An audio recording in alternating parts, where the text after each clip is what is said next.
కొన్ని దశాబ్దాల క్రితం పొగమంచు కమ్మిన ఒక గ్రామం. ఆ గ్రామం పేరు నల్లగూడెం. గ్రామంలో ఒక పాత కోట ఉంది.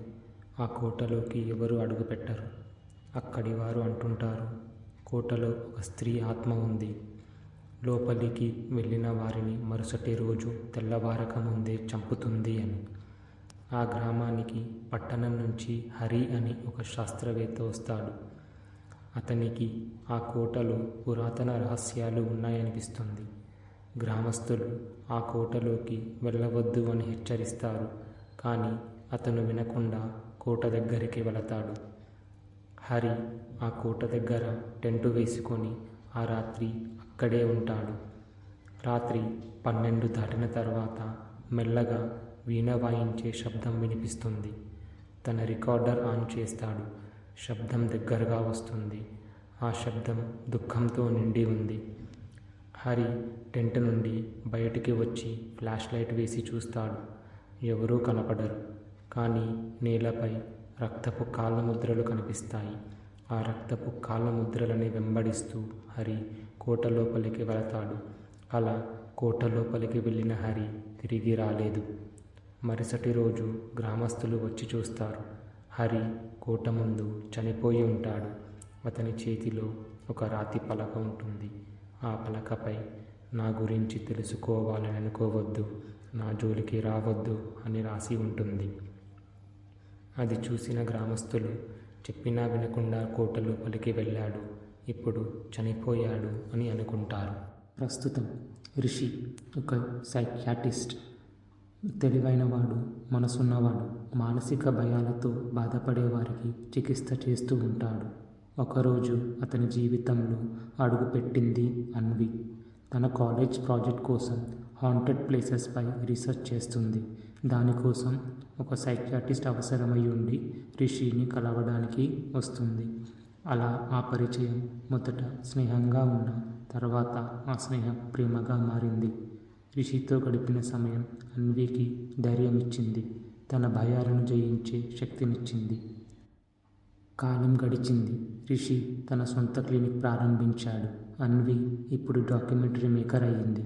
ఇద్దరూ ప్రేమతో, ఆశతో జీవనం సాగిస్తున్నారు. ఒకరోజు అన్వి తన డాక్యుమెంటరీ పనిలో భాగంగా ఒక గ్రామానికి వెళ్తుంది. తను వెళ్ళిన గ్రామం పేరు నల్లగూడెం. మంచు కమ్మిన అడవి రోడ్డులో కారు నెమ్మదిగా వెళ్తుంది. లోపల అన్వి తను చేస్తున్న రీసెర్చ్ గురించి తన కెమెరాలో రికార్డ్ చేస్తుంది. తను వెళ్తున్న ప్లేస్ గురించి కెమెరా చూసి చెబుతుంది.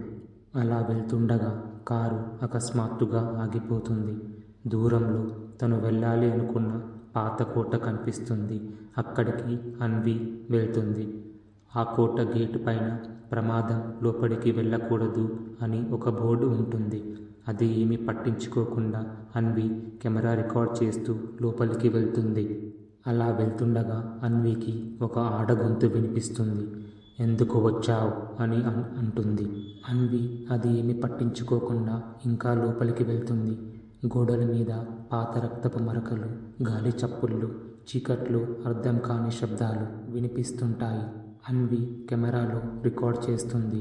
ఫుటేజ్లో తన వెనుక ఇంకో వ్యక్తి నీడ ఉన్నట్టు కనిపిస్తుంది. వెంటనే చుట్టూ మొత్తం టార్చ్ వేసి చూస్తుంది. తనకి ఏం కనబడదు. అసలు ఈ కోట ఏంటి అని తెలుసుకోవడం కోసం ప్రయత్నం చేస్తుంది.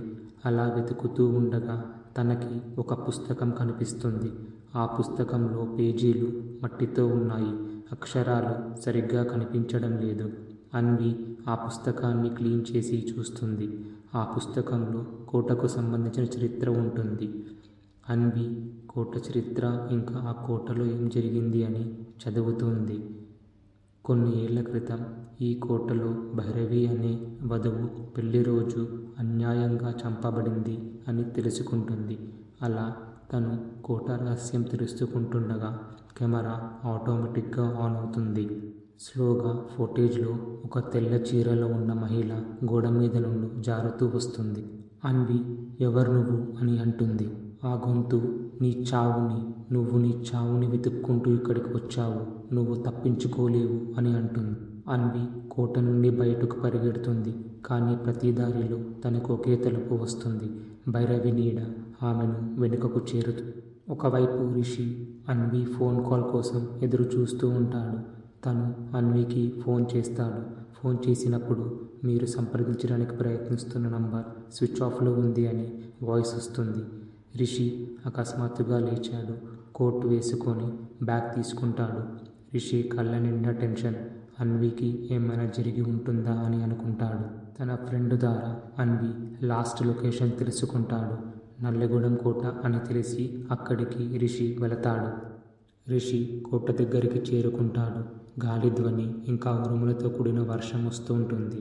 రిషి కోట దగ్గరకి వస్తాడు. అదే హెచ్చరిక బోర్డు కనిపిస్తుంది. ప్రవేశించవద్దు, డేంజర్ జోన్ అని. ఏది ఏమైనా అన్వి కోసం రిషి కోట లోపలికి వెళతాడు. అన్వి కెమెరా కనిపిస్తుంది. రిషి తన కెమెరాను తీసుకుంటాడు. స్క్రీన్ మీద చివరగా రికార్డ్ చేయబడిన వీడియోని చూస్తాడు. అన్వి వెనుక ఒక నీడ కనిపిస్తుంది. అన్వి డేంజర్లో ఉంది అని అనుకుంటాడు. రిషి అన్వి కోసం వెతుకుతాడు. ఒక చోట నీళ్ళపైన అన్వి బ్రాస్లెట్ కనిపిస్తుంది. అతను దానిని తీసుకుంటాడు. అప్పుడే రిషికి ఏడుపు శబ్దం వినిపిస్తుంది. భైరవి గొంతు ప్రతిధ్వనిస్తుంది. తను తప్పించుకోలేకపోయింది, నువ్వు కూడా తప్పించుకోలేవు అనే వాయిస్ వినిపిస్తుంది. రిషి ఒక్కసారిగా వెనక్కి తిరిగాడు. కారిడార్ చివర తెల్ల చీర కట్టుకున్న స్త్రీని చూశాడు. నువ్వెవరో నాకు తెలియదు, కానీ అన్విని వదిలేయ్ అని అంటాడు. నన్ను ఎవరూ కాపాడలేకపోయారు, నేను ఎవరిని వదలను అని భైరవి సమాధానం చెప్తుంది. రిషికి ఆ మాటల్లో ఉన్న బాధ అర్థమైంది. అతను నెమ్మదిగా దగ్గరికి వెళ్తాడు. గోడ మీద రక్తంతో రాసిన వాక్యం ఒకటి చూస్తాడు. న్యాయం కావాలి అని కనిపిస్తుంది. భైరవి ఆత్మ అన్యాయంలో చిక్కుకుంది అని రిషి గ్రహిస్తాడు. అన్వి కోసం వెతుకుతున్న రిషికి మెట్ల దగ్గర అన్వి అపస్మారక స్థితిలో ఉన్నట్లు చూస్తాడు. అతను పరిగెత్తి ఆమెను మెల్లగా పట్టుకుంటాడు. అన్వి కళ్ళు తెరిచి చూడు, నేను రిషిని వచ్చాను అని అంటాడు. అన్వి నెమ్మదిగా కళ్ళు తెరుస్తుంది. రిషి నువ్వేంటి ఇక్కడ, నువ్వెలా ఇక్కడికి వచ్చావు అని అంటుంది. అసలు ఈ కోటకి ఎందుకు వచ్చావు అని రిషి అన్విని అడుగుతాడు. అన్వి మాట్లాడుతూ, నా తాతయ్య హరి చనిపోయిన చోటు ఇది. నేను కాలేజ్లో ఒక ప్రాజెక్ట్ చేయాలి అని అనుకున్నప్పుడు, ఏ ప్రాజెక్ట్ చేయాలి అని ఆలోచిస్తున్నప్పుడు మా తాతయ్య ఈ కోట దగ్గర చంపబడ్డారు అని మా నాన్న ద్వారా తెలిసింది. అప్పుడే ఫిక్స్ అయ్యాను. మా తాతయ్య చావుకి కారణం ఏంటి తెలుసుకోవాలి అని అనుకున్నాను.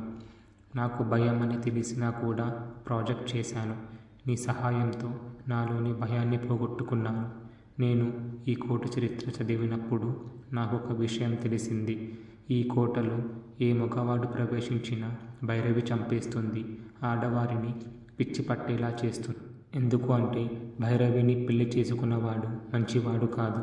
తనని మోసం చేసి పెళ్లి చేసుకున్నాడు. ఆ తర్వాత తనని ఈ కోటలోనే చంపేశాడు.